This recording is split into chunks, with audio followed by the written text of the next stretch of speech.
Kyle and I have built a rocket stove. It started last Saturday, where basically we wandered around my yard scavenging for steel, and we put together what you see before you as a rocket stove. At this point, the top is off the rocket stove, so we can show you how the inside works, and we'll just start here with the front of the rocket stove. As you open up the front of the rocket stove, you'll see that there's a grate. That grate is to keep the fire off of the air and give good airflow to the fire as it burns through the burn chamber. The front of the door has a pivot damper on it that can adjust the amount of air for the heat of the burn that you wish to obtain.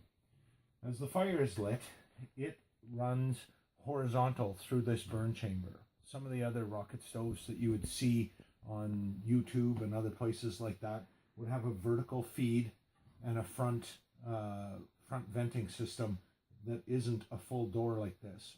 We decided to avoid the vertical feed and just stay with the front door just to try something different. On our test runs, we were getting 425 degrees on the top of the stove.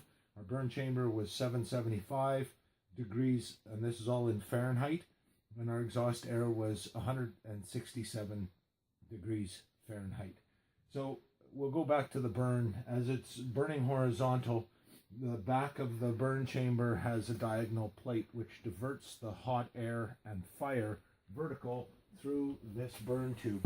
This burn tube is a 4-inch 4-inch pipe that has a double line on it, and that is to keep the heat on this burn chamber, so that as the exhausts come to the top and rotate through, they have a superheated section of pipe that enable them to do a second burn. So basically it's burning the wood gas.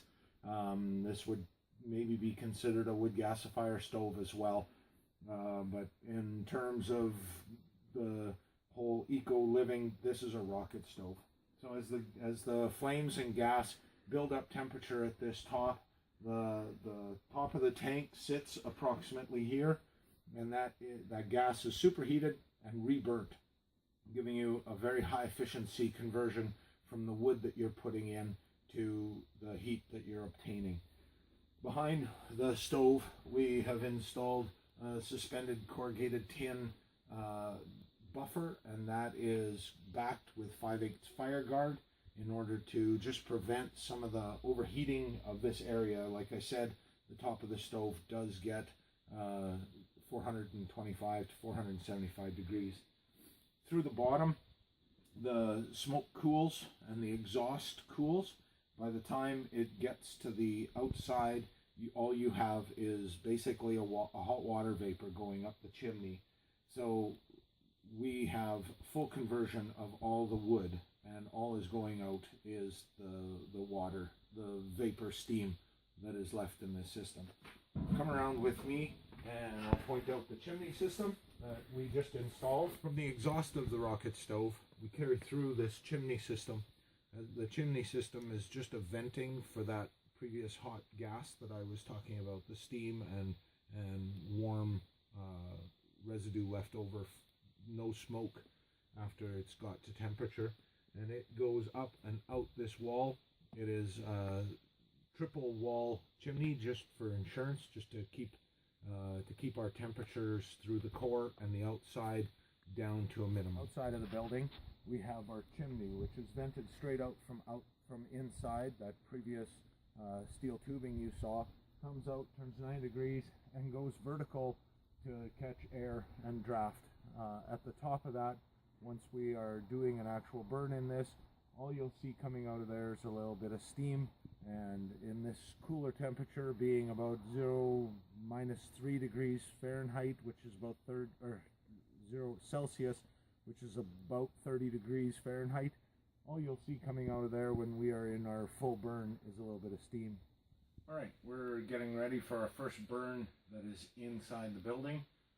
We've got the exhaust set up. We did the explanation of the interior of this thing, this rocket stove. Now we're using some shortcut pine that was just remnant from around the yard here. We're stockpiling it inside pieces this big and smaller is quite sufficient.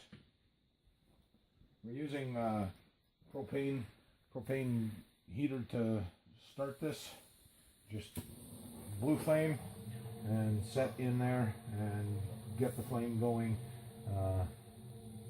In no time at all, we'll have flame rocking in here, and we'll be back to show you the burn. We're about an hour and a half into it. We had a little bit of trouble getting the fire going just because the air temperature in this building was so cold. It took a little while to get the burn chamber up to temperature.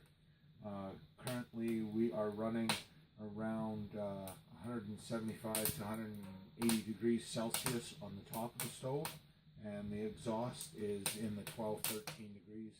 We are in a full vapor state going outside. There's no smoke. It is all just steam. I climbed up the ladder and gave it a sniff test, and it's just steam coming out right now. So far we've burnt a little better than what would be considered an ice cream pail around and depth.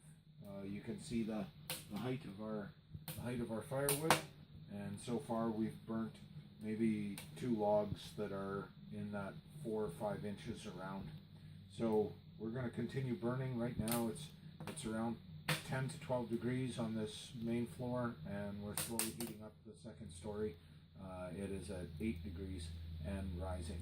So we can take a picture inside, show you inside the burn chamber how our horizontal burn chamber is working. The fire is being drawn to the back of the burn chamber and going up the vertical tube in a tornado-like state, causing extra burn. So that's basically what we have going right there.